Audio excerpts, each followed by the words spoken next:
Hello, it's Tom Donald from the London Contemporary School of Piano. Today we're going to improvise in the style of different classical composers. And at the same time, we're going to go through a bit of a quick zoom through musical history to hear how these different composers' styles developed over time. Gosh, I've given myself a mountain to climb in today's tutorial and I'll probably stuff it up, but hey, wish me the best of luck. And if you're a fan of our work at the London Contemporary School of Piano, just head on over to our site, contemporaryschoolofpiano.com, get the free resources kit that accompanies so many of these videos, and also you'll get some free daily piano wisdom delivered to your inbox just to help build up your practice. A great thing just to help improve your piano playing in general. Okay, today's video, let's get started. This is a hard one. I'm going to cover a lot of things. We're going to talk about how different composers play things in different styles. I'm just going to get some simple points about what they do, just to give you a bit of a way that you can get things like chord progressions and melodies and dress them up in different styles. But it's going to be a lot of fun. We're going to have a blast today. So we're going to start with Bach and the Baroque period. How does Bach do things? Well, he does things brilliantly. He's a genius. He's one of the greatest of all time. We're going to get a simple chord progression, a circle of fifths minor progression, A minor, D minor, G7, C, F, D minor 6, E7, A minor. So we're just going to get those chords and we're going to play them in the style of Bach.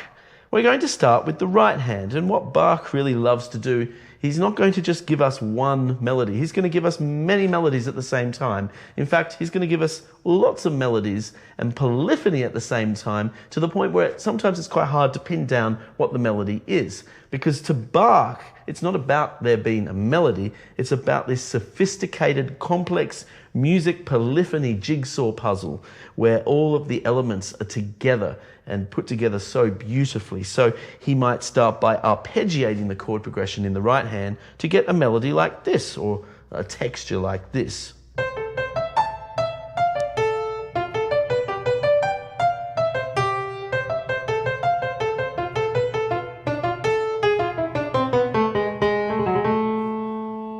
A little bit of a trill there at the end, but generally I was just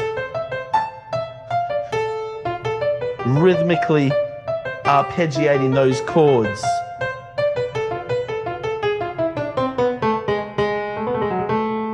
Now the left hand, I'm going to have a melody that goes against that melody, a second melody. And this second melody is going to be like a bass line, but it will sound like a melody that accompanies or that works alongside the first melody in the right hand.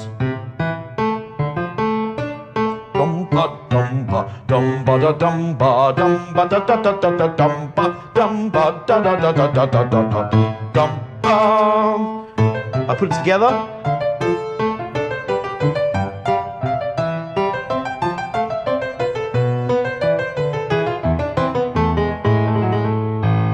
I'll do that again.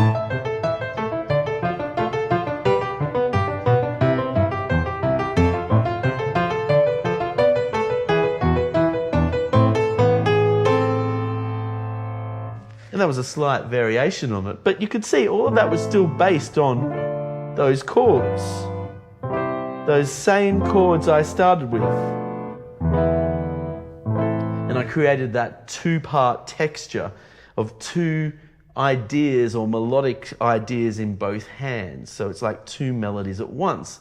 No one melody is more important than the other. They're working as a two-part invention. But Bach often goes a step further. He'll create a three-part invention or a four-part invention. In his fugues, he has four melodies at once. I'm going to try and now create some more textures at the same time, just using those chords. Maybe three textures.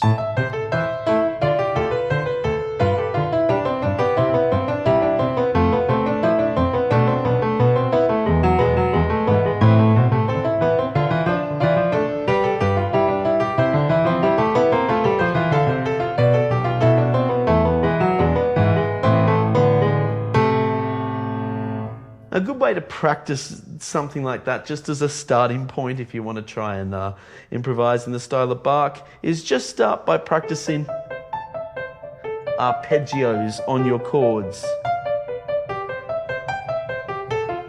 That sort of thing. But this also just gives you a historical context, putting all of that aside, a historical context of the way music is arranged and performed in Bach's era. It's very much in that style. However, there were lots of other Baroque styles. I don't want to oversimplify here. Like, for instance, what happens if Bach wants to play a nice ballad? He wants to make it a bit more romantic. He might put the chords in the left hand of the harpsichord, of course, because it wasn't written for piano, with a nice arpeggiation to it. And in the right hand, we have an ornate set of notes based on the scale, with lots of ornaments and trills.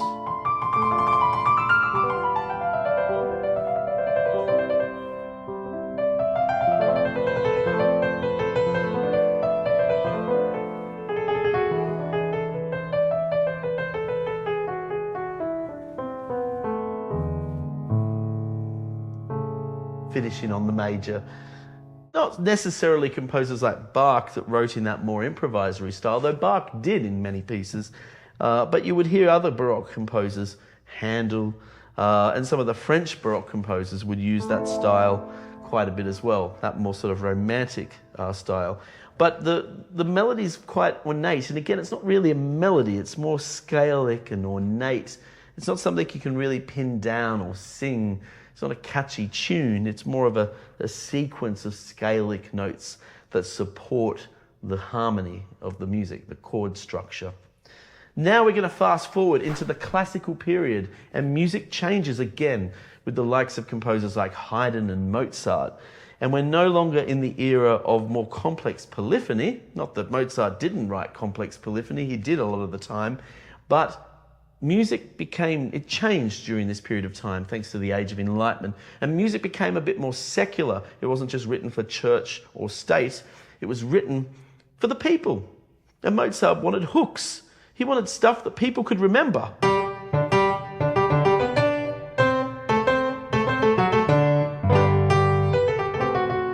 Right, he didn't, and the ultimate with Beethoven, the hook master himself. So it was about the headline, the hook, the tune. And really, it's like the invention of pop music in a way. And it was something that people could remember. So the textures and the style of writing had to accommodate for that. So often we see in so much of Mozart's music is the use of an accompaniment in the left hand and a catchy melody in the right hand. Here's a good example.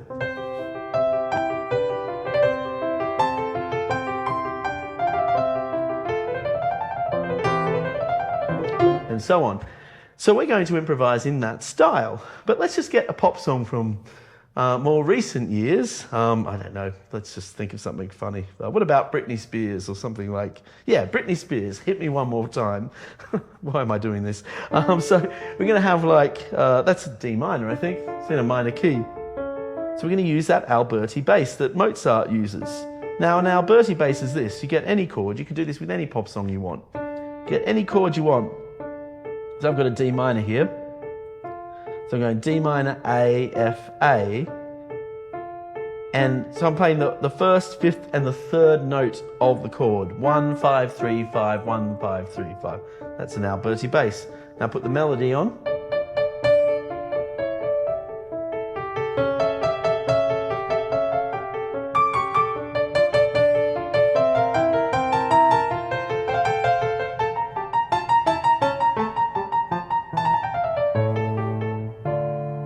So you've got this clear idea of melody in the right, catchy melody, like Britney Spears, catchy melody, and the Alberti bass in the left hand, the accompaniment.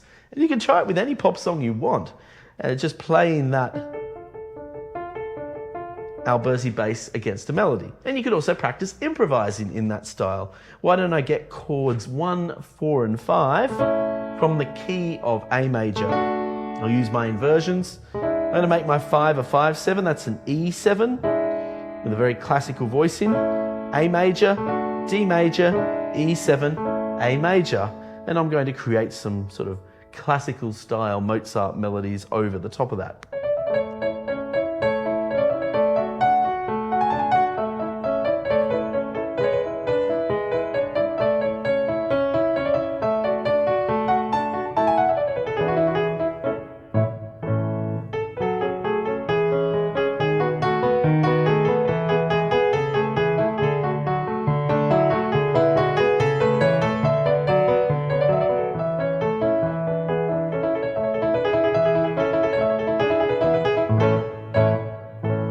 makes you realize how difficult the simplicity behind it is.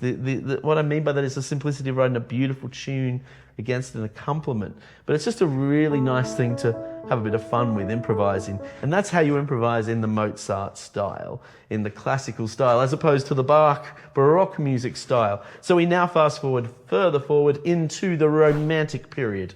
Composers like Chopin. I hope you've seen a little bit of an evolution and a change of musical history here. And I'm going to pinch this next improvisation idea from a beautiful piece of music Chopin wrote. His E minor prelude goes like this. You might have heard it before.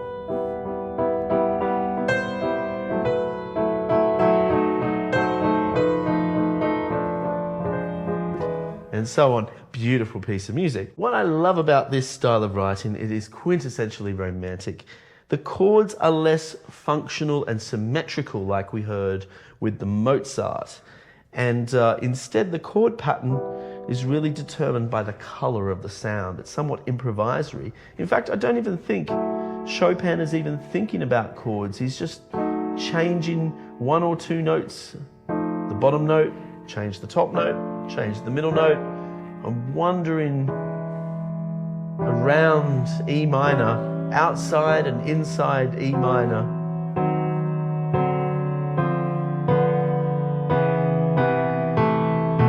So we're going to create an improvisation using that sort of style.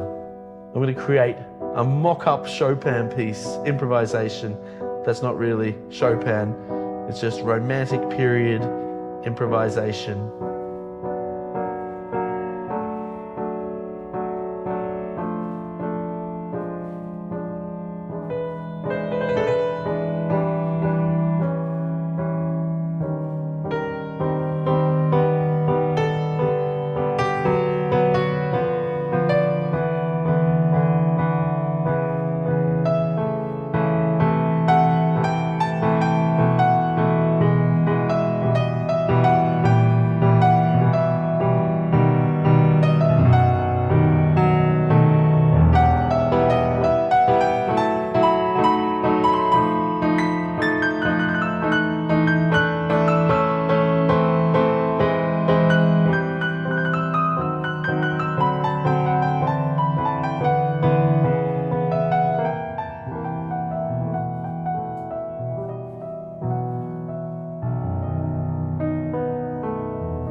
That's a really fun thing to explore on the piano.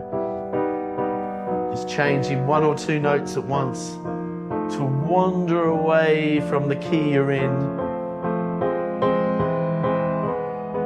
And then when you feel you've wandered too far away from home, just go back home again and start the whole process in a different way. It doesn't matter if it gets a bit dissonant. It's a Romantic period.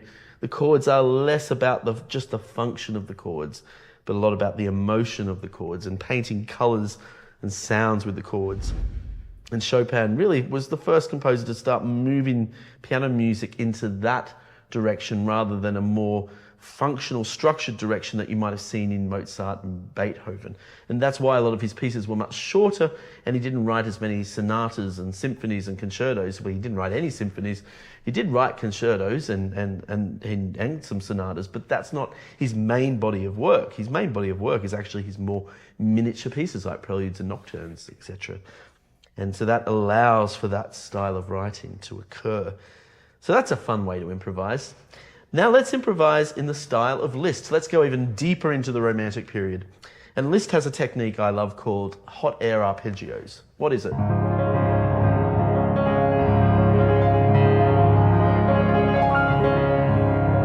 What is it I'm doing? Well, I'm only playing three notes. I'm playing notes of a D flat major chord. And Liszt does this a lot at the beginning of some of his piano pieces. But we're going to get a melody from another period of time and insert it into this to play it in the Liszt style, just for a bit of fun. Firstly, let's look at this technique so you can practice playing arpeggios in this improvisory way. So one thing I'm doing in the left hand, I can just do something like this. I'm playing the D flat major chord just with a fifth interval and an octave. I'm just moving quite rapidly. And I can go into different octaves. I'll be very loose about it as well.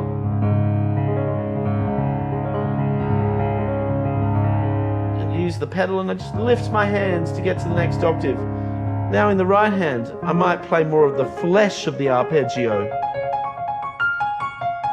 But I'm really just improvising very freely on the three notes in that chord. And I just then need to rhythmically bring it together using the pedal. You can do things like this.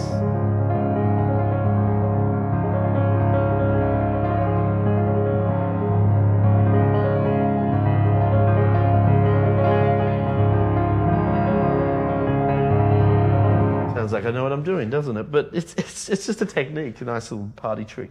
Now, I did this back in my cocktail piano days. I used to like to play musical theatre pieces in the style of Liszt. So I'm going to get a piece from Phantom of the Opera and play it as if it were a Liszt piano a ballad or etude of some sort.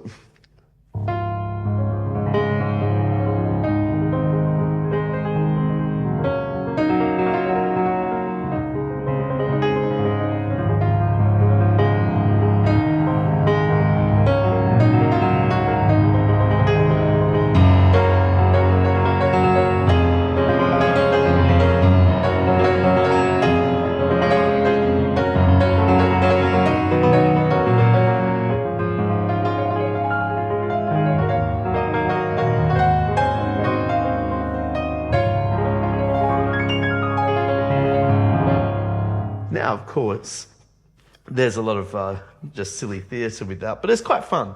And one other technique Liszt is doing there that he does in a lot of his pieces, he brings his right hand over to play parts of the arpeggio. You know, it's really quite visually impressive. And see, this period of time in the Romantic period in musical history, virtuosity became, and the showcraft of playing became a big thing. It wasn't just this more sobered, measured approach that you get with Bach. Though the music is incredibly virtuosic, it's really driven by, if we just sort of go back through this music history that we're painting through these improvisations, with Bach, we're considering the chord progression and we're using polyphonic ideas to link the material together.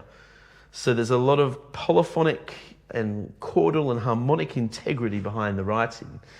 And that integrity, you know, that might be very virtuosic at times, but that integrity never gets violated. In that sense, it stays within that realm. Then when Mozart came along, or the classical period came along, music started moving in a more melodic direction where we have a hook, we have a melody that's very clear, rather than melodies just being within the chords or within the harmonic framework, and then they're just smaller motives. Instead, we've got quite strong melodic material, like a hook that will sort of hook people into the tune.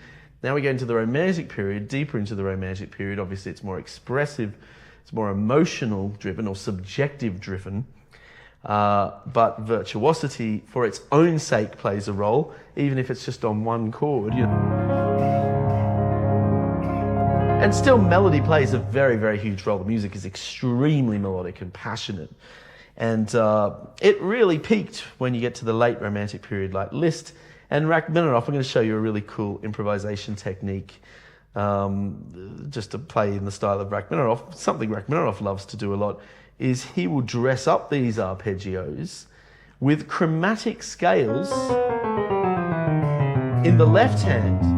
It's the technique he uses. So if you're going to improvise in the style of Rachmaninoff, pretty difficult thing to do, is you play the chord in the right hand. Let's say it is just this D flat major chord, and I'm just going to roll out some chromatic scales in the left hand. So I might, let me do this Lloyd Webber in the style of Rachmaninoff. I don't know if harmonically that works, but we'll try it.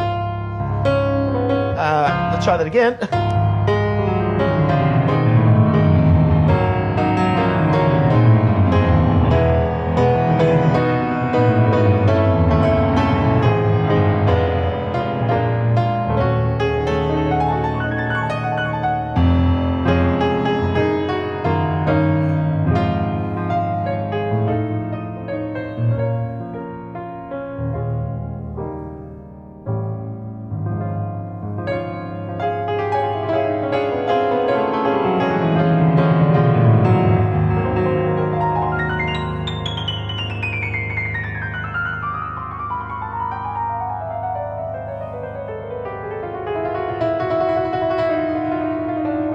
So yeah, I'm meant to be in the key of D flat major, but this use of chromaticism, quick key changes in between the chromaticism, I mean, I couldn't really play Lloyd Webber in the style of Rachmaninoff because Lloyd Webber stays in D flat major for too long.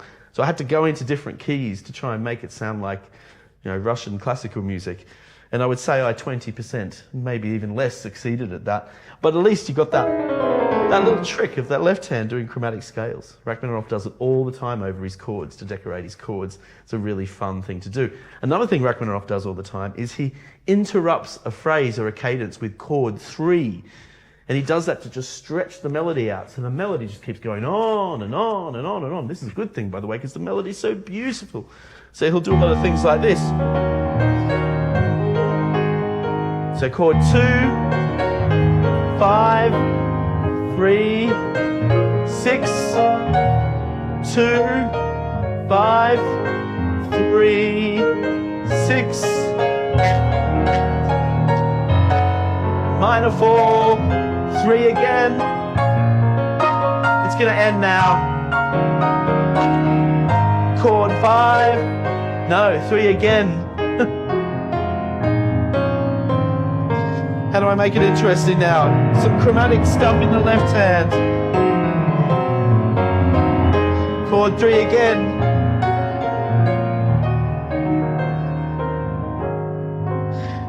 Finally, chord 1. To finish it. Maybe not chord 1, maybe 4. 4 minor. You know, we procrastinate basically getting to chord 1. A wonderful romantic period thing to do, rather than that more measured functional way with Bach where everything is very, again, Bach's music's incredibly complex and beautiful, but things aren't just done for the sake of emotion only. There has to be some objective side to what is going on. While now we're in the late romantic period, there can be more sentimental decisions made about the musical structure. That's not to say there is no musical structure. There is huge musical structure and integrity to late romantic period music. But the attitudes have changed. They've totally changed over that 300-year canon or so of music. Then we get into the 20th century and things go wild. Composers get tired of romanticism and they sort of rebel against it to an extent. So I'm now going to show you how to play in the style of Messiaen, a French composer. And one thing you can do that's very simple, that sounds very Messiaen-like, is you just get 2 chords that seemingly have nothing to do with each other, and you put them over the top of each other. So if I get a C major, what's diminished up from a C major is an F sharp major. I'm going to put the 2 together. Sounds quite mystical. And now we're sort of outside this idea of an established scale or key. We're now experimenting outside just a scale. The idea that we have a key center has now been slightly affected. Right, are we in C major? No, we're in G flat major. No, we're in C major. No, we're in G flat major. We get this sort of polytonality. Now let's mix it up with a couple of chromatic notes at the top of the piano and do that again. And some of Messiaen's deeply religious, symbolic music uses a lot of these techniques, and it does sound quite mystical and extremely dissonant.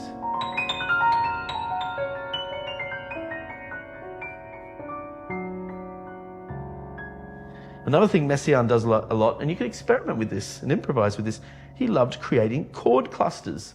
That's just randomly putting notes together on the keyboard and seeing what emotion they produce, even though it doesn't belong to any fixed scale or chord progression.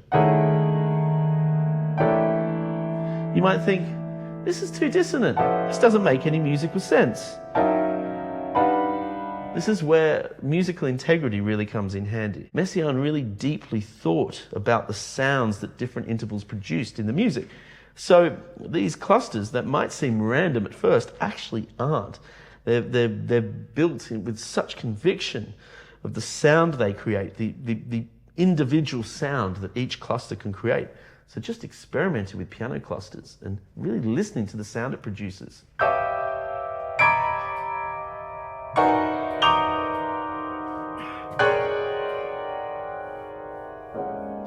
And he uses a lot of these clusters in his deeply religious music that depicts Jesus' resurrection and very violent scenes from biblical texts.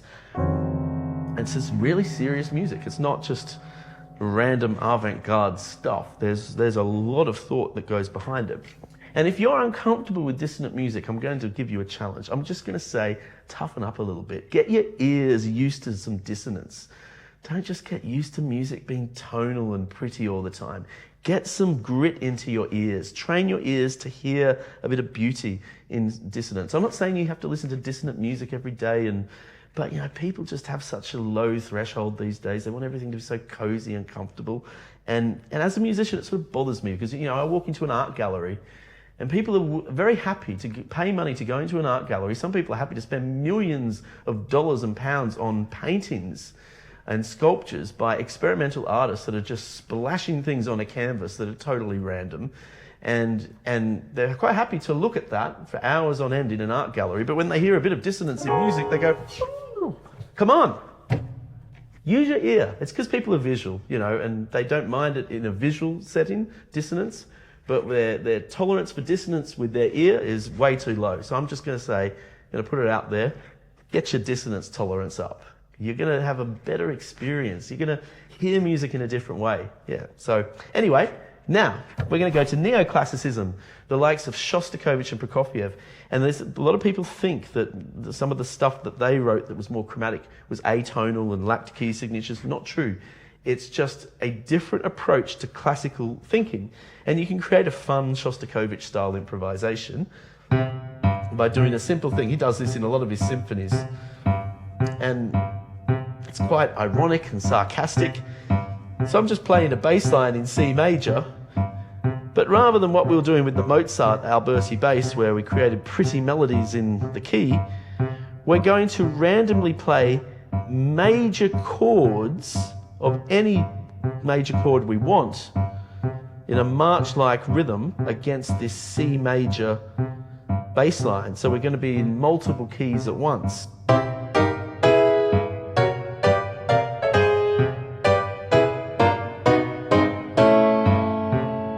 So what chords was I playing in the right hand? I did C major, E flat major, A major, G flat major, B major. Yeah, it's just sort of like a mixing of different keys at the same time.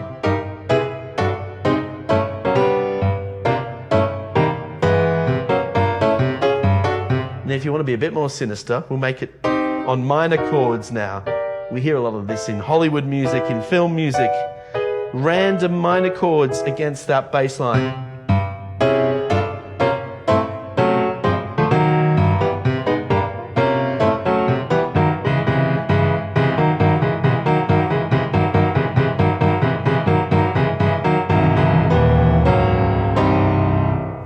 We hear this I was just thinking of Star Wars. I'm sure that happens in Star Wars at some point. John Williams does stuff like that. But Shostakovich really championed a lot of that style of writing in his symphonies. And it might sound a bit slapstick the way I just improvised it, and it was very slapstick. But there was a real serious intent behind Shostakovich's music. This is where history plays an important role. Remember how earlier I was talking about the Age of Enlightenment and how that made classical music more melodic because, the composers wanted to give the people a hook. It really mattered to them what the general public thought of their music. It wasn't just written for the church or for state functions. So the Age of Enlightenment changed things a lot, and that led to the Romantic period. Well, there was historically a very important part to Shostakovich's music. He wasn't allowed to even physically write music that was experimental in another key. He had to write music that celebrated the great Soviet Russian state under the government of Stalin, which was a horrific government to live under. And he had to somewhat pretend everything was okay and fine, but still write music to say, yeah, everything's great, and everyone's like pretending everything's great. And that's sort of how he used a lot of these techniques to write music that sounds symphonic and still very classical, but at the same time, something sounds like it's not quite right. And if you listen to his Fifth Symphony, it's an absolute masterpiece where he uses these techniques. You can actually feel the fear in his heart in that music. You can feel something's not quite right. You can feel, all of your friends are disappearing to the gulag and life is not great, but I'm going to put a big smile on my face and I'm going to march on like a good soldier and still have something to say in the abstract language of music. And it's quite mystical and strange to listen to in a way, because it's a bit like, well, I'm going to keep calm and carry on, but somehow still say something about what's happening in a way that doesn't sound like protest. And he invented all these amazing techniques in his writing, just like that were later used for, Hollywood films. So anyway, I hope you've had fun today going through the history of music with me. But what I wanted to give you out of today's lesson was something a bit different, but also just give you some of the techniques that these great composers use in their music. And just sit down at the piano and explore it, have some fun with it. If you've got any questions about what we've done today, you can visit our website, contemporaryschoolofpiano.com, to find out if there's anything we can do to help you and build your musical journey. There's also our free resources kit, which we're constantly upgrading and amending, adding new materials to. And yeah, if there's anything else you'd like to talk about, just drop us a line. It's been great speaking with you today, and let's keep playing.